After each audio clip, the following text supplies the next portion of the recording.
Hello students, this is Sriram info all India government jobs అండి. మన ఛానల్లో పర్మనెంట్ గవర్నమెంట్ జాబ్స్ మాత్రమే పోస్ట్ చేయడం జరుగుతుందండి. కాంట్రాక్ట్ బేస్డ్ కానీ అవుట్ సోర్సింగ్ జాబ్స్ అయితే మన ఛానల్లో ఉండవు. ఓన్లీ పర్మనెంట్ గవర్నమెంట్ జాబ్స్ మాత్రమే పోస్ట్ చేస్తాము. మన ఛానల్ ఇంకా ఎవరైనా సబ్స్క్రైబ్ చేసుకోకపోతే సబ్స్క్రైబ్ చేసుకొని బెల్ ఐకాన్ ఆన్ చేసుకొని పెట్టుకోండి. నా ప్రతి అప్డేట్ అనేది మీకు నోటిఫికేషన్ ద్వారా వస్తుంది. అలాగే మీకు వాట్సాప్ ఉంటే వాట్సాప్ ఛానల్లో జాయిన్ అవ్వండి. టెలిగ్రామ్ ఉంటే టెలిగ్రామ్ ఛానల్లో జాయిన్ అవ్వండి. జాయిన్ అయినట్టయితే మీకు exam dates, result dates, previous question papers, job information అనేది మీకు ప్రొవైడ్ చేయడం జరుగుతుంది. ఛానల్లో జాయిన్ అవ్వడానికి డిస్క్రిప్షన్లో నేనైతే లింక్స్ అనేవి ప్రొవైడ్ చేశాను. ఆ లింక్ ద్వారా మీరైతే ఛానల్లో అయితే జాయిన్ అవ్వచ్చు. హలో స్టూడెంట్స్, ఇప్పుడు మనకు వచ్చేసి Bharat electronics limited government of India minister of defence కింద వర్క్ చేస్తున్న సంస్థ. సెంట్రల్ గవర్నమెంట్ జాబ్ అండి ఇది. బెల్ నుంచి మనకి సెంట్రల్ గవర్నమెంట్ జాబ్స్ అయితే రిలీజ్ అవ్వడం జరిగింది. అన్నీ కూడా పర్మనెంట్ బేస్డ్ జాబ్స్ అండి. ఏవి కాంట్రాక్ట్ బేస్డ్ కానీ అవుట్ సోర్సింగ్ జాబ్స్ ఏమి కావు. అన్నీ కూడా purely permanent based jobs. Both male and female ఎవరైనా అప్లై చేసుకోవచ్చు. ఎటువంటి ఎక్స్పీరియన్స్ కూడా ఏమీ అవసరం లేదు. ఫ్రెషర్ క్యాండిడేట్స్ అప్లై చేసుకోవచ్చు అన్నమాట. ఇది వచ్చేసి BEL Bharat electronics limited Hyderabad unit నుండి మనకి రిలీజ్ అయింది. ఓకేనా, మీకు జాబ్ కూడా పర్మనెంట్ గా ఎక్కడ వస్తుంది? హైదరాబాద్ యూనిట్ వస్తుంది. ఓకేనా, ఇది వచ్చేసి వాళ్ళ అఫీషియల్ వెబ్సైట్. ఇందులో మీకు ఇక్కడ కెరియర్స్ అని ఉంటుంది, ఇందులో జాబ్ నోటిఫికేషన్స్ అని ఉంటుంది. దాని మీద క్లిక్ చేయండి. క్లిక్ చేసినట్టు మీకు పేజ్ ఇలా వస్తుంది. కింద స్క్రోల్ చేసుకొని సెకండ్ వన్ చూడండి, non executive recruitment bell Hyderabad unit. ఓకేనా, మీకు హైదరాబాద్ లోనే పోస్టింగ్ వస్తుంది. ఇక్కడ మనకి అడ్వర్టైజ్మెంట్ డౌన్లోడ్ చేసుకున్న లింకు, అప్లై చేసుకోవడానికి లింకు, అలాగే అప్లికేషన్ ఫీజ్ పే చేయడానికి కూడా లింక్ అనేది ఇచ్చారు. మీకు ఈ నోటిఫికేషన్ లో నేను ఏం ఎక్స్ప్లెయిన్ చేస్తానంటే నోటిఫికేషన్ మొత్తం ఎక్స్ప్లెయిన్ చేస్తాను. అప్లికేషన్ ఫీజ్ కూడా ఎలా పే చేయాలో కూడా ఎక్స్ప్లెయిన్ చేస్తాను. మీరు అప్లికేషన్ ప్రాసెస్ కావాలంటే నేను అప్లికేషన్ ప్రాసెస్ కూడా ఎక్స్ప్లెయిన్ చేస్తానండి. ఇక్కడ మనకి అడ్వర్టైజ్మెంట్ ఉంది కదా, దాన్ని క్లిక్ చేసినట్లయితే మీకు నోటిఫికేషన్ అనేది ఎట్లా డౌన్లోడ్ అవుతుంది, ఈ నోటిఫికేషన్ ఇంపార్టెంట్ పాయింట్స్ అనేవి అన్ని కూడా మీకు చాలా క్లియర్గా ఎక్స్ప్లెయిన్ చేస్తాను. మీరు వీడియో ఎక్కడ స్కిప్ చేయకుండా లాస్ట్ వరకు చూడండి. ఏమైనా డౌట్స్ ఏమైనా ఉన్నట్టయితే కింద కామెంట్ బాక్స్లో కామెంట్ చేయండి. మీకు ఖచ్చితంగా నేనైతే రిప్లై ఇస్తాను. లేదు అనుకుంటే కాల్ మీ ఫర్ యాప్ నుంచి ఎలా కాల్ చేయాలి ఏంటో కూడా ఒక వీడియో కూడా చేసి పెట్టి కింద డిస్క్రిప్షన్లో లింక్ ఇస్తాను. ఆ వీడియో చూసి మీ కాల్ మీ ఫోర్ యాప్ నుంచి కూడా నాకు కాల్ చేసి మీ డౌట్స్ అన్ని కూడా ఎక్స్ప్రెస్ చేసుకోవచ్చు. ఓకేనా, ఇప్పుడు మన నోటిఫికేషన్ ఇంపార్టెంట్ పాయింట్స్ అనేవి అన్ని కూడా డిస్కస్ చేసుకుందాం.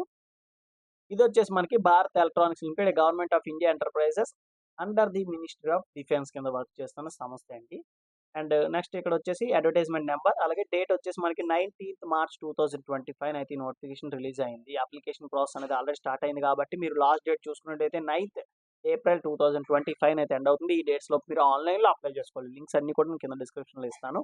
ఇక్కడ మనకి ల్యాండ్ లైన్ నెంబర్ ఇచ్చారు, అలాగే మెయిల్ ఐడి కూడా ఇచ్చారండి. మీకు ఏమైనా డౌట్స్ ఉంటే వీళ్ళకి కూడా కాంటాక్ట్ చేసి డైరెక్ట్గా ఈ నెంబర్కి మీరు కాల్ చేసి మీ డౌట్స్ అన్ని కూడా అడగచ్చు. లేదా కింద కామెంట్ బాక్స్లో కామెంట్ చేయండి, మీకు ఖచ్చితంగా నేనైతే రిప్లై ఇస్తాను. ఇప్పుడు మనం చూసుకున్నట్టయితే ఎలక్ట్రానిక్ వార్ఫేర్ నేవల్ సిస్టమ్, అలాగే ఎలక్ట్రానిక్ వార్ఫేర్ ల్యాండ్ సిస్టమ్ నుంచి మనకి రిలీజ్ అయింది. అది ఎక్కడ ఉంది? హైదరాబాద్ యూనిట్లోనే ఉన్నాయండి. ఈ రెండు కూడా మనకి హైదరాబాద్ యూనిట్లోనే ఉన్నాయి. అన్ని కూడా చూడండి, ఇక్కడ పర్మనెంట్ బేస్డ్ జాబ్స్ అని చెప్పేసి ఇచ్చాను. గ్రీన్ కలర్లో మార్క్ చేశాను కదా, ఇవ్వండి చూడండి, పర్మనెంట్ బేస్డ్ జాబ్స్ అండి. ఓకే, ఎటువంటి కాంట్రాక్ట్ బేస్డ్ కానీ అవుట్ సోర్సింగ్ కాదు. ఇప్పుడు మనకు వేకెన్సీ డీటెయిల్స్ చెప్పే ముందు నా నుండి చిన్న రిక్వెస్ట్ ఏంటంటే వీడియో చూసిన వాళ్ళు ప్రతి ఒక్కరు లైక్ చేసి మీ ఫ్రెండ్స్ కూడా షేర్ చేయండి. ఈ ఇన్ఫర్మేషన్ అనేది వాళ్ళకి కూడా యూజ్ అవుతుంది. అలాగే మీరు చేసే లైక్ వల్ల నాకు కూడా ఎంకరేజ్మెంట్గా ఉంటుంది ఇట్లాంటి నోటిఫికేషన్లు మరిన్ని చేయడానికి కోసం. ఇక్కడ మనకి చూసుకున్నట్టయితే ఫస్ట్ వచ్చేసి ఇంజనీర్ అసిస్టెంట్ ట్రైనీ అండి. దీనికి ఎడ్యుకేషన్ క్వాలిఫికేషన్ వచ్చేసి 3 years diploma in ECE electronics communication ఇంజనీరింగ్లో ఎవరైతే డిప్లొమా చేసిన వాళ్ళు ఉంటారో వాళ్ళు ఎవరైనా సరే ఈ పోస్ట్కి అప్లై చేసుకోవచ్చు. ఇంజనీర్ అసిస్టెంట్ ట్రైనీకి దీనికి 8 వేకెన్సీస్ ఉన్నాయి. 8 కూడా మన కేటగిరీ వైజ్గా ఇచ్చారు. యూఆర్ 3, ఈడబ్ల్యూఎస్ వాళ్ళకి 1, ఓబీసీ వాళ్ళకి 1, ఎస్సీ వాళ్ళకి 1, ఎస్టీ వాళ్ళకి 2 పోస్టులు అయితే ఇవ్వడం జరిగింది. దీనికి శాలరీ వచ్చేసి 24,500 నుంచి 90,000 వరకు బేసిక్ శాలరీ ఉంటుంది. ప్లస్ అలవెన్సెస్ అన్నీ కూడా యాడ్ చేసుకున్నట్టయితే మీకు గ్రాస్ శాలరీ 50,000 వరకు వస్తుందండి జీతం నెలకి. నెక్స్ట్ వచ్చేసి టెక్నీషియన్ సి చూసుకున్నట్టయితే దీనికి ఎడ్యుకేషన్ క్వాలిఫికేషన్ వచ్చేసి 10th plus ITI plus 1 year apprenticeship certificate చేసిన వాళ్ళు ఎవరైనా సరే దీనికి అప్లై చేసుకోవచ్చు. లేదంటే 10th తర్వాత 3 years నేషనల్ అప్రెంటిస్షిప్ సర్టిఫికేట్ ఉన్నా సరే మీరు దీనికి అప్లై చేసుకోవచ్చు. ఏ ట్రేడ్లో ఉండాలంటే ఎలక్ట్రానిక్ మెకానిక్ ట్రేడ్లో ఉన్న వాళ్ళు ఎవరైనా అప్లై చేసుకోవచ్చు. దీనికి 21 పోస్టులు ఉన్నాయండి. 21 కూడా మనకి కేటగిరీ వైజ్గా డివైడ్ చేసి ఇచ్చారు. దీనికి శాలరీ వచ్చేసి 21,500 అనేది ఇనిషియల్గా బేసిక్ శాలరీ ఇస్తున్నారు. గ్రాస్ శాలరీ వచ్చేసి మీకు 45,000 అయితే వస్తుందండి నెలకి వచ్చే జీతము. అండ్ జూనియర్ అసిస్టెంట్కి చూసుకున్నట్టయితే బీకామ్ వాళ్ళు, బీబీఏ వాళ్ళు ఎవరైనా అప్లై చేసుకోవచ్చు. ఓకేనా, బీకామ్ వాళ్ళు అప్లై చేసుకోవచ్చు, బీబీఏ వాళ్ళు కూడా అప్లై చేసుకోవచ్చు.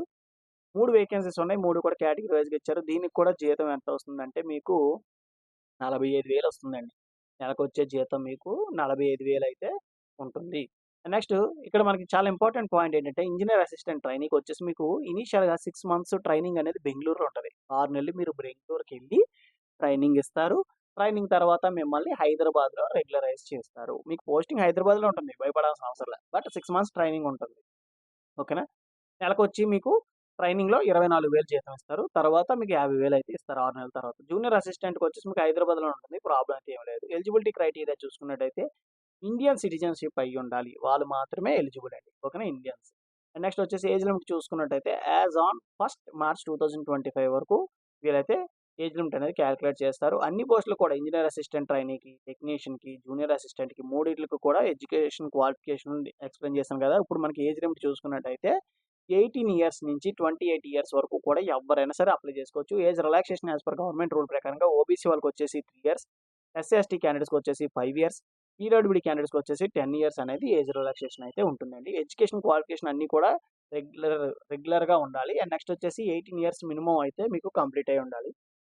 అండ్ దీనికి మీకు మార్క్స్ చూసుకున్నట్టయితే aggregation marks general EWS OBC వాళ్ళకి అన్ని పోస్టులకి కూడా మినిమమ్ 60% మార్క్స్ అయితే రావాలి. Those are belongs to SC, ST, PWD candidates మాత్రం 50% మార్క్స్ వస్తే వాళ్ళైతే క్వాలిఫై అయిపోయినట్టే. అంటే వాళ్ళైతే ఎలిజిబుల్ మాట అప్లై చేసుకోవడానికి. అండ్ ఎక్స్‌పీరియన్స్ చూసుకున్నట్టయితే నిల్ అండి. ఎటువంటి ఎక్స్‌పీరియన్స్ కూడా ఏమీ అవసరం లేదు. వాళ్ళు ఏమి కూడా అడగలే. ఉన్నట్టయితే అప్లై చేయండి. ప్రాబ్లమ్ అయితే ఏమి లేదు. అండ్ నంబర్ 5 చూసుకున్నట్టయితే ఇది చాలా ఇంపార్టెంట్ అండి. నంబర్ 5 అనేది ఇక్కడ registration in Telangana employment exchange is essential అని ఇచ్చారు. అంటే మీకు తెలంగాణ ఎంప్లాయ్‌మెంట్ ఎక్స్‌చేంజ్‌లో రిజిస్టర్ అయిన వాళ్ళు మాత్రమే అప్లై చేసుకోవడానికి అవుతుంది. మీరు ఇప్పుడు ఒకవేళ రిజిస్టర్ అవ్వకపోయినా లాస్ట్ డేట్ లోపు వెళ్తే మీకు 1 వీక్‌లో పని అయిపోతుంది. మీకు నంబర్ జనరేట్ చేస్తారు. ఆ నంబర్ అనేది మీరు అందులో అప్‌లోడ్ చేస్తే సరిపోతుందన్నమాట. ఓకేనా? 1 వీక్ కూడా అవసరం లేదు. 3, 4 డేస్‌లో మీకు ఎంప్లాయ్‌మెంట్ ఎక్స్‌చేంజ్ రిజిస్ట్రేషన్ కూడా అప్లై అయిపోతుందన్నమాట. ఎవరైనా ఎంప్లాయ్‌మెంట్ ఎక్స్‌చేంజ్ రిజిస్టర్ అవ్వకపోతే తెలంగాణ వాళ్ళు వెళ్లి మీ దగ్గరలో ఉన్న ఆఫ్‌లైన్‌లో అండి. ఇదంతా ఆన్‌లైన్‌లో కాదు. ఎంప్లాయ్‌మెంట్ ఎక్స్‌చేంజ్ అనేది ఆన్‌లైన్‌లో అవ్వదు. ఆఫ్‌లైన్‌లోనే అవుతుంది. మీ ఏదైతే గవర్నమెంట్ పాలిటెక్నిక్ గాని, ఐటీ గాని ఉంటాయి కదా! అక్కడికి వెళ్తే అయిపోతుంది. అండ్ ఇది ప్యూర్‌లీ తెలంగాణ వాళ్ళకి సంబంధించిన నోటిఫికేషన్ మాత్రమే. ఎందుకంటే వాళ్ళు మాత్రం ఎలిజిబుల్. ఎందుకంటే ఇక్కడ మనకి ఎంప్లాయ్‌మెంట్ ఎక్స్‌చేంజ్ వాళ్ళదే అడిగారు కాబట్టి వాళ్ళే ఎలిజిబుల్ అండి. ఆంధ్ర వాళ్ళ అండ్ అదర్ స్టేట్స్ వాళ్ళు ఎవరు కూడా అప్లై చేసుకోవడానికి లేదు. తెలంగాణ వాళ్ళందరూ కూడా ఈ ఆపర్చునిటీ మాత్రం వదులుకోవద్దు. ఎందుకంటే మీకు కాంపిటీషన్ చాలా తక్కువగా ఉంటుంది. మీ స్టేట్ వాళ్ళకి సంబంధించిందే కాబట్టి. అండ్ మెథడ్ ఆఫ్ సెలక్షన్ మనం చూసుకున్నట్టయితే 150 మార్క్స్‌కైతే రిటన్ టెస్ట్ అయితే కండక్ట్ చేస్తారు. ఇందులో 50 మార్క్స్ వచ్చేసి రీజనింగ్, అర్థమెటిక్ వీటిల మీద ఉంటుంది. అండ్ పార్ట్ 2లో 100 క్వెషన్స్ వచ్చేసి మీ టెక్నికల్ మాట. ఈసీఈ వాళ్ళకి సంబంధించి ఈసీఈ అండ్ ఐటీ వాళ్ళకి సంబంధించి ఐటీ, బీబీఏ అండ్ బీకామ్ వాళ్ళకి సంబంధించి వాళ్ళ రిలవెంట్ ట్రేడ్‌లో ఉంటాయి. మినిమమ్ క్వాలిఫైయింగ్ మార్క్స్ చూసుకున్నట్టయితే జనరల్ ఓబీసీ, ఈడబ్ల్యూఎస్ వాళ్ళకి 35% marks in both part 1 and part 2 సెపరేట్‌గా తెచ్చుకున్నట్టయితే వాళ్ళు క్వాలిఫై అయిపోయినట్టే. And SC, ST, PWD 30% marks in both part 1 and part 2 సెపరేట్‌గా తెచ్చుకుంటే వాళ్ళు కూడా క్వాలిఫై అయిపోయినట్టే. పే అలవెన్సెస్ మీకు ఆల్రెడీ చెప్పాను కదా! సెంట్రల్ గవర్నమెంట్ ఎంప్లాయీస్‌కి ఎలా ఉంటాయో ఏవైతే డీఏ, హెచ్ఆర్ఏ నెక్స్ట్ వచ్చేసి బేసిక్ పే ఇవన్నీ కూడా మీకు ఇంక్లూడ్ అవుతాయన్నమాట. పీఎఫ్ అన్నీ కూడా. అప్లికేషన్ ఫీస్ విషయానికి వచ్చినట్టయితే రూ. 250 ప్లస్ 18% జీఎస్టీ అండి. అంటే మీకు రూ. 295 అయితే అప్లికేషన్ ఫీస్ అయితే పడుతుందన్నమాట. జనరల్ ఓబీసీ, ఈడబ్ల్యూఎస్ వాళ్ళు. And those who are belongs to SC, ST, PWD, ex service man ఎవరైతే ఉన్నారో వాళ్ళకి ఎటువంటి అప్లికేషన్ ఫీస్ అయితే ఏమి లేదు. వాళ్ళకి జీరో అండి అప్లికేషన్ ఫీస్. ఎస్బీఐ కలెక్ట్ ద్వారా మీరైతే పే చేయొచ్చు. ఇక్కడ ఇన్‌స్ట్రక్షన్స్ ఉన్నాయి కదా! ఇవి ఫాలో అవ్వాల్సి ఉంటుంది. At this point of this video మీకు అప్లికేషన్ ఫీస్ కూడా ఎలా పే చేయాలో కూడా చూపిస్తాను. ఇది ఎలా అప్లై చేసుకోవాలంటే ఇక్కడ లింక్ ఇచ్చారు కదా! ఈ లింక్ మీద క్లిక్ చేసి మీరు ఆన్‌లైన్‌లోనే అప్లై చేసుకోవాలి. జనరల్ ఇన్‌స్ట్రక్షన్ చూసుకున్నట్టయితే those are working in state or central government employees వాళ్ళకి ఎన్ఓసీ సర్టిఫికేట్ అనేది అప్లోడ్ చేయాల్సి ఉంటుందన్నమాట. Active email ID, mobile number అవ్వాలండి. ఎందుకంటే ఫర్దర్‌గా మీకు ఏమైనా ఎగ్జామినేషన్ గాని, కాల్ లెటర్స్ గాని, డాక్యుమెంట్ వెరిఫికేషన్ గాని దేనికి పిలిచినా సరే మీకు మెసేజ్ అండ్ మెయిల్ మాత్రం కంపల్సరీగా చేస్తారు. ఇది మల్టిపుల్ అప్లికేషన్స్ అనేవి పెట్టుకోవడానికి లేవు. ఒక అప్లికేషన్ 1 పర్సన్ మాత్రమే అప్లై చేసుకోవడానికి ఉంటుందన్నమాట. అండ్ నెక్స్ట్ వచ్చేసి based on written test base చేసుకొని మిమ్మల్ని డాక్యుమెంట్ వెరిఫికేషన్‌కి పిలుస్తారు. అంటే 2 స్టేజెస్ అండి. ఒకటొచ్చేసి మనకి రిటన్ టెస్ట్. రెండోదొచ్చేసి డాక్యుమెంట్ వెరిఫికేషన్ డీవీ. ఓకేనా? అందులో మీరు ఈ documents, photos and caste certificates all type of documents అన్నీ కూడా మీరు పట్టుకెళ్లాల్సి ఉంటుంది. Original documents. ఓకే. మీకు లాస్ట్ డేట్ ఆల్రెడీ చెప్పాను కదా! 9థ్ ఏప్రిల్ 2025 లోపు మీరు ఇది ఆన్‌లైన్‌లో అప్లై చేసుకోవాల్సి ఉంటుంది. లింక్స్ అన్నీ కూడా నేను కింద డిస్క్రిప్షన్‌లో ఇస్తాను. మీకేం డౌట్స్ ఏమైనా ఉన్నట్టయితే కింద కామెంట్ బాక్స్‌లో కామెంట్ చేయండి. మీకు ఖచ్చితంగా నేనైతే రిప్లై ఇస్తాను. లేదా కాల్ మీ ఫర్ యాప్ నుంచి కాల్ చేసినా సరే సరిపోతుంది. ఇప్పుడు మనం అప్లికేషన్ ఫీజ్ అనేది ఎలా పే చేయాలి ఏంటో చూద్దాము. డిస్క్రిప్షన్ ఇచ్చిన లింక్ మీద క్లిక్ చేస్తే మీకు పేజ్ వచ్చేసి ఇలా ఓపెన్ అవుతుంది. ఇక్కడ చూసుకోండి Bharat electronics limited outer ring road అని చెప్పేసి బెంగుళూరు అని ఉంది. పేమెంట్ కేటగిరీ దగ్గరికొచ్చేసి మీకు ఇక్కడ recruitment of non executive Hyderabad unit అని ఉంటుందండి. దాని మీద క్లిక్ చేయండి. క్లిక్ చేస్తే మీకు పేజ్ ఇలా వస్తుంది. మీ నేము, మీ కేటగిరీ జనరల్ అయితే జనరల్, ఓబీసీ అయితే ఓబీసీ, ఈడబ్ల్యూఎస్ అయితే ఈడబ్ల్యూఎస్ పెట్టుకోండి. Date of birth, mobile number, email ID next వచ్చేసి name, mobile number, date of birth మళ్ళీ ఈమెయిల్ ఐడీ ఎంటర్ చేస్తారు. ఇక్కడ క్లిక్ చేసుకొని క్యాప్చర్ ఎంటర్ చేసి నెక్స్ట్ మీద క్లిక్ చేసినట్టయితే వెరిఫై పేమెంట్ డీటెయిల్స్ వస్తుంది. తర్వాత భీమ్ అంటే ఏదైతే UPI payments PhonePe, Google Pay, credit card, debit card use చేసి మీరు పే చేయొచ్చు. ప్రింట్ వస్తుంది. అది ప్రింట్ అయితే తీసుకోండి. ఇది మనకి నోటిఫికేషన్‌లో ఇంపార్టెంట్ పాయింట్స్. అలాగే మనకేంటంటే ఇది అప్లికేషన్ ఫీజ్ ప్రాసెస్ మాట. ఇందులో మీకేమైనా డౌట్స్ ఏమైనా ఉంటే నన్ను అడగండి. మీకు ఖచ్చితంగా నేనైతే చెప్తానన్నమాట. లేదా కాల్ మీ ఫర్ యాప్ నుంచి కాల్ చేసినా సరే మీ అప్లికేషన్ ఫీజ్ అనేది ఎలా పే చేయాలి ఏంటో కూడా స్టెప్ బై స్టెప్ నేనే పే చేస్తాను. ఓకేనా? ఈ వీడియో నచ్చినట్లయితే లైక్ చేసి మీ ఫ్రెండ్స్‌తో కూడా షేర్ చేయండి. ఇన్ఫర్మేషన్ అనేది వాళ్ళకి కూడా యూజ్ అవుతుంది. థాంక్ యూ సో మచ్ అండి for watching video. Keep supporting me.